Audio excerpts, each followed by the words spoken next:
deegaanka Bandarseed oo gaalkacyo dhanka bari kaga beegan 74 kiiloomitir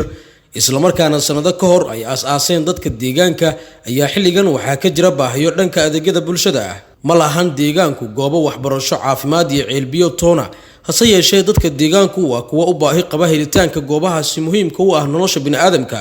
waxayna dalbanayaan in laga gacan siiyo hirgelinteeda wafdi ka kooban injineero mas'uuliyiin iyo qaybaha bulshada ayaa socdaal ku tagay deegaankaasi iyadoo dadka deegaanka loo sameeyay toobaleen ama nashqadeen isla markaana la dhagax dhigay xarumo danta guud ah sida aargada deegaanka oo bilic iyo soo jiidasho deegaan u sameynaysa deegaanka Bandarseed iyo goob waxbarasho waxay hadda ku guda jiraan injineeradu howlahooda shaqo iyagoo nashqadeynaya magaaladan si ay u yeelato bilic soo jiidasho leh oo dadku ay ku soo hirtaan iyo goob waxbarasho Cabdullaahi Maxamuud Ciise waa gudoomiyaha deegaankan waxa uu ka hadlayaa howlaha deegaanka ka socda iyo baahiyaha adeegyada bulshada ah ee haysta dadka deegaanka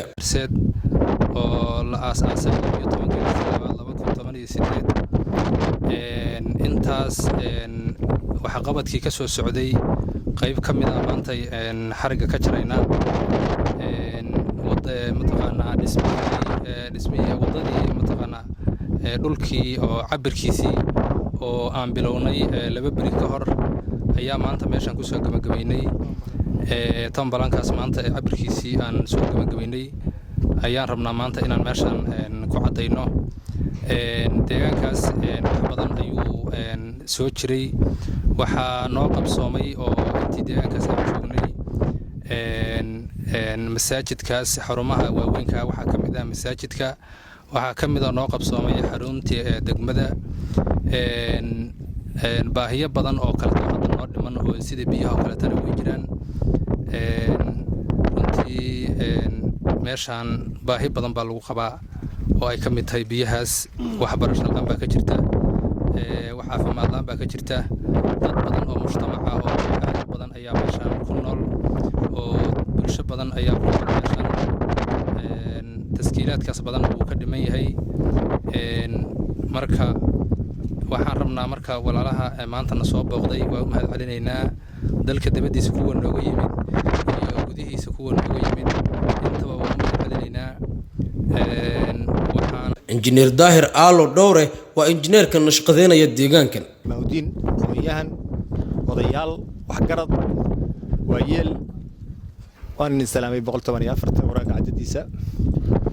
meeshaan dhowr bari ka hor waxaan sugu nimid inta aan kor ku soo sheegay oo wax kasta isku jirta oo la isaga yimid dalka gudihiisa iyo dibadiisaba baahida loo qabay meeshaan waxay ka mid ahayd waa meel magaalada gaalkacyo u jirta 75 kiiloomitir oo xagga ugu aadan wadada aada golol waa meel istiraatiiji oo aad iyo aad baahi ay weyn u haysay in laga sameeyo deegaankaasi waa hirgalay ilaahay mahadis weeye sanad ka hor buu hirgalay deegaankaas waa dhisan yahay waad arkaysaan inta dad taagan waad u jeedaan meeshu ku yaalla waad dareemi kartaan waxaan soo gabagabaynay maanta baahidii ugu weyneed oo ahayd dhulkaas inaan u samayno cabir tombline design waad u jeedaan balilihiisii ay taagan yihiin waan soo afjarnay waxaan kaloo rabnaa in ku xijirno haddii ilaahay yidhaahdo sidii loo dhagax dhigi lahaa wixii kale oo baahiya oo loo qabo oo ama iskool leh ama isbitaal leh ama masaajid ama iskool leh asagana waan ku tala jirnaa waad arki doontaan haddii ilaahay yidhaahdo Cabdi Dhicisow oo gudoomiye u ah jaaliyadda Finland iyo Qaliif Jaamac oo ka yimid Muqdisho ayaa goobta ka hadlay culumada iyo dhalinyarada bale waa salaamaya halkan waxaan joognaa Bandarseed oo hal sano ka hor la asaasay runtii deegaan ahaanna jirta ayna u dhiman yihiin qaybihii arrimaha bulshada oo dhan hadda aargadii baan soo dhagax dhignay qaybtii labaad ayaan dhagax dhigaynaa oo iskoolkiya waxbarashadii asaaska nolosha qaybo ka mid ah ayaan dhagax dhignay haddii ilaahay ma kuwi kalena waa la wada dhigayaa insha Allah assalaamu calaykum bismillaahir rahmaanir rahiim waxaan rabaa in ka hadlo meeshaan aan dhagax dhigaynay waxa weeye waa isgoyskii bandarseed waana isgoys wadda isgoysa oo 4 qaybood ah waxay ka soo bilaabataa gaalkacyo waxay ku noqotaa Afurwaaqo insha Allah tacaala marka waxaan rajaynaynaa inaan waan argadiya waxaan hadda rabnaa inaan dhisno wassalaamu calaykum waraxmatullaahi wabarakaatuh ugu dambeynna Gooni Xasan Siyaad oo kamid ah mas'uuliyiinta ka qayb gashay munaasabadda ayaa ugu baaqay dadka alla waxsiiyay inay ka qayb qaataan dhismaha deegaankan si loo daboolo baahiyaha adeegyada bulshada ah ee haysta dadka deegaankan dhammaan walaalaha muslimiinta ee ka soo qayb galay xafladda maanta bandarseed assalaamu calaykum waraxmatullaahi wabarakaatuh salaan ka bacdi ilaahay baa mahadle ilaahay isku kaaya keenay annagoo walaalaha oo caafimaad qabna oo danaha iyaga noo ahaysay allahaasaa mahadle meeshaan waxaa yimid maanta bandarseed jaaliyadii Finland oo ay ka socdaan gudoomiyihii iyo gudoomiye ku-xigeenkii Cabdi Dhicisow Jimcaale Qayliye iyo Cali Salaad Barqalle Irshe ayaa noo yimid waxaa kaloo noo yimid qolo ka socota meesha la yiraahdo Muqdisho oo injineer Daahir Aala Dhoorre uu ka mid yahay iyo gudoomiye ku-xigeenkii Muqdisho Khaliif Jaamac Jimcaale iyo deegaankii odayaashii iyo culummadii iyo dhalinyaradii maanta waxay iskugu yimaadeen bandarseed oo ay ka soo qayb galeen xafladda dhamaystirka cabirka naqshadda walaalayaal meeshaan maxalado badan bay soo martay ayadoo cidlaahan dhagax dhignay aniga suldaanka beesha Sacad Cabdinaasir Jaamacseed cidlay ahayd maantana waxa waa magaalo lagu noolaan karo oo dad ku nool yahay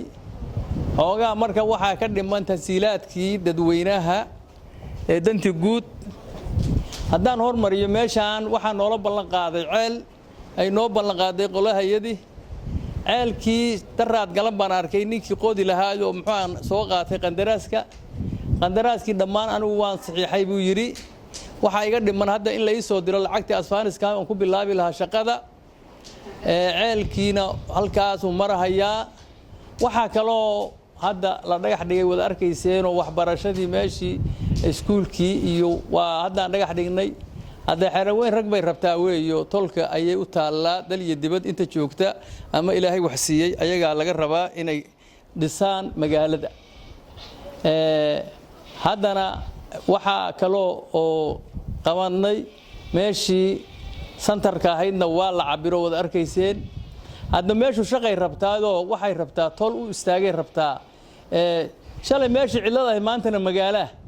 waad garan kartaa isbedelka yimid wuxuuna ku yimid dadka dadaalay weeye waa saasoo marka loo sii dadaalo dalka iyo dibaddaba looga sii dadaalaa lacagaas soo dirteen lacagaas ceelka ma qodi karaan haddaanan ceel tabarucad haddaanan helin way noo taallaa lacagta annagu maana isticmaalin way taallaa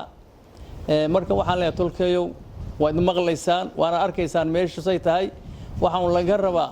inaad soo dadaashaan oo hadda ma dhahayn reer hebel intaas keenay